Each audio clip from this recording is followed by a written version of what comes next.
Okay so hey guys, this is Sachin. आज की इसमें बात करने वाले हमारे बीसीए प्रोग्राम्स के बारे में जो कि डीएसयू यूनिवर्सिटी में करवाया जा रहा है। इस साल का पूरा क्राइटेरिया जान रहे होंगे कि किस प्रकार से हमारा एडमिशन होगा बीसीए प्रोग्राम्स के लिए। ठीक है, तो इस वीडियो में सिर्फ और सिर्फ बीसीए प्रोग्राम के ही बारे में जानेंगे, क्योंकि काफी लॉट ऑफ बच्चे का डिमांड था कि भैया हमारे बीसीए का समझ में नहीं आ रहा है कि इस साल क्या हमारे मैथमेटिक्स इंपॉर्टेंट है।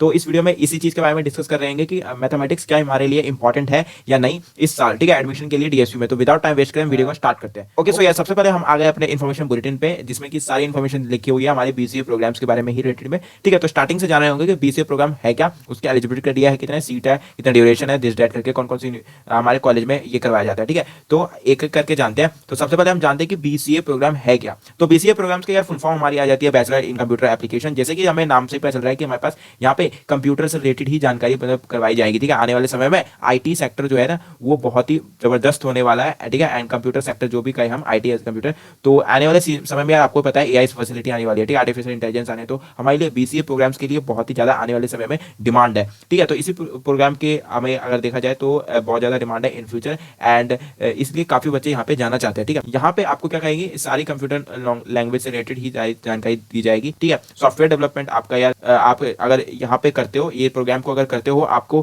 किसी चीज के लिए आपको जॉब किस सेक्टर में मिल सकता है, आपको सॉफ्टवेयर डेवलपमेंट में आपका हायर हो सकते हो। ठीक है, टेक्निकल असिस्टेंट में आप, एनालिटिक्स में आप हायर्ड हो सकते हो, system administrator, program technical, tech support and other positions, इस तरीके के जितने भी पोजीशन है इसमें आप एलिजिबल हो इन फ्यूचर जब आपका बीसीए प्रोग्राम कंप्लीट हो जाएगा। ठीक है, डीएसयू के अंदर यार इसकी आपकी 264 सीट्स है। ये सिर्फ और सिर्फ इतनी सीट्स नहीं होती, आगे पीछे सीट्स होती है। इसमें लास्ट ईयर कुछ थोड़े से ज्यादा बच्चे भी आ गए थे, एंड ज्यादा ही नहीं, हर साल ही ज्यादा आते हैं। ठीक है, ये ऐसा कोई वो नहीं है कि इसमें इतने सीट्स है तो इतने ही आएंगे, ऐसा कुछ नहीं है। इसमें कुछ सीट्स बढ़ती है, तो ऐसे डिपेंडेंट मत रहना कि यहाँ पे सीट हमारी नहीं मिलेगी। ठीक है, इतने कम बच्चे हैं तो हमारी सीट्स नहीं मिलेगी, ऐसा कुछ नहीं है। यहाँ पे ये जो प्रोग्राम्स की अगर ड्यूरेशन की बात करें तो यार 3 ईयर का हमारा ड्यूरेशन होता है। ठीक है, यहाँ पे अगर बात करें ये कौन कौन से कॉलेज में करवाया जाता है डीएसयू के, तो ये जो डीएसयू का जितना भी ये 3 से 4 कैंपस में आपका करवाया जाता है। आपका जो फर्स्ट कैंपस है वो by permanent DSU Shakarpur campus है, सेकंड। ठीक है, फिर आपका आ जाता है कस्तूरबा एंड प्रीतमपुरा कैंपस। ये जो वाला कैंपस है यार वो ओनली फॉर गर्ल्स के लिए है।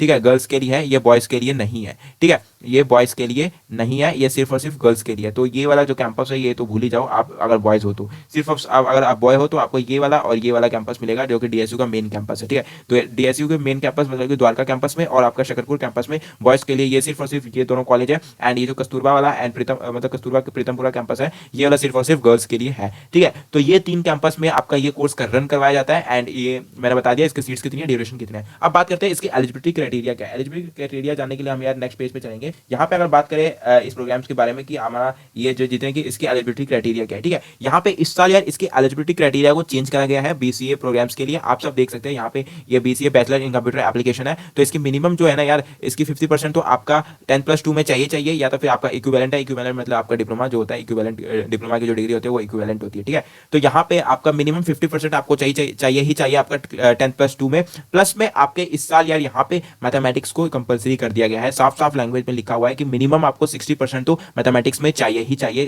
क्लास 10th 12th के या फिर इक्विवेलेंट में। ठीक है, तो आपको यहाँ पे ये जो चीज है यार वो चीज इंपॉर्टेंट कर दी है इस साल डीएसयू ने, पिछले साल ये नहीं थी। एंड आईपी यूनिवर्सिटी में ये शायद यहाँ पे मैथमेटिक्स का यहाँ पे ये वाला सिस्टम बिल्कुल भी नहीं है आईपी यूनिवर्सिटी में, तो डीएसयू ने ये अलग से अपना क्राइटेरिया दिया है। ठीक है, बाकी देखते हैं कि क्या होता है। बाकी इस साल के लिए इसकी एलिजिबिलिटी क्राइटेरिया यही है यार, आपका क्लास 12th में मैथमेटिक्स होना कंपलसरी है, 60% मिनिमम तो नंबर चाहिए, एंड बाकी ओवरऑल मिला के 50% चाहिए। ठीक है, तो ये थी इसकी एलिजिबिलिटी क्राइटेरिया। अब इसके अगर फीस स्ट्रक्चर की बात करें तो यार आपका फीस स्ट्रक्चर देख लेते हैं। उससे पहले यार हम अपने वेटेज देख लेते हैं कि किस प्रकार से हमारा इस साल एडमिशन होगा, कहां से हमारा नंबर उठाया जाएगा। ठीक है, तो यहाँ पे चलते हैं यूजी प्रोग्राम्स के लिए। तो यूजी प्रोग्राम्स की आप बात करें तो यार आपका जैसे कि पता है कि आपका बीसीए प्रोग्राम्स के लिए आपका मेरिट बेस पे एडमिशन होगा इस साल भी। ठीक है, आपका वो परसेंटेज मैंने बता दिया, टोटल आपका 50% चाहिए, एंड प्लस में मैथमेटिक्स में आपका 60% चाहिए। ठीक है, ये इसकी एलिजिबिलिटी क्राइटेरिया है। ठीक है, यहाँ पे अगर बात करें यार ये वाला जो आपका इसके बेसिस पे आपका जो रैंक बनेगा वो कितने नंबर पे बनेगा। तो रैंक की बात करें तो यार किस प्रकार से आपका रैंक जनरेट होगा, जब आप एप्लीकेशन भर दोगे तो सारा चीज कंप्लीट हो जाएगा, तो उसके बाद आपके यार यहाँ पे एकेडमिक परफॉर्मेंस जो है ना क्लास 12th के आपका 80% नंबर उठाया जाएगा। ठीक है, फिर उसके बाद आपका अगर वोकेशनल कोर्स है या नहीं है तो उसके बेसिस पे आपका 10 नंबर आपका उठाया जाएगा। ठीक है, मतलब कि वोकेशनल कोर्स अपने कुछ स्कूल में जैसे एमसीसी कुछ बच्चे फोड़ रखे होते हैं। ठीक है, कुछ आपने नेशनल लेवल पे चेस हो गया, बैडमिंटन हो गया, इसी प्रकार के अगर कुछ भी स्पोर्ट लेवल पे आपने नेशनल लेवल पे 4 रखा है तो उसके भी 10% नंबर लिए जाएंगे। प्लस में यार यहाँ पे CUET अगर आपने दिया है तो उसके भी 10% लिए जाएंगे, ठीक है। तो 10% CUT आपका इंपॉर्टेंट नहीं है। अगर आपने CUT एग्जाम नहीं दिया है तो यार आपका फिर भी DSU में एडमिशन हो जाएगा, ठीक है। यहाँ पे इन्होंने कंपलसरी नहीं कर रखा है DSU ने, इसकी CUT आप लाए, ठीक है। अगर आप नहीं लाते हो CUET तो आपका यहाँ पे इन दोनों के बेसिस पे नंबर हो जाएगा। अगर आपका LOR भी नहीं है, मतलब वोकेशनल स्ट्रीम में आपका कुछ नहीं भी नहीं कर रखा होगा, तो आपका मात्र 80% नंबर के बेसिस पे ही आपका यार यहाँ पे रैंक जनरेट होगी, ठीक है। तो ये थी इंपॉर्टेंट। एंड अगर CUET आपका होता है तो आपका ज्यादा प्रेफरेंस मिल जाती है, एडमिशन होने के ज्यादा चांसेस बन जाते हैं, ठीक है। तो यहाँ पे ये 10% आपका अगर CUET आप लाते हो तो यहाँ पे इस प्रकार से दे दिया जाएगा, ठीक है। और इसके अगर हम बात करें इसकी फीस की बात करें तो यार यहाँ पे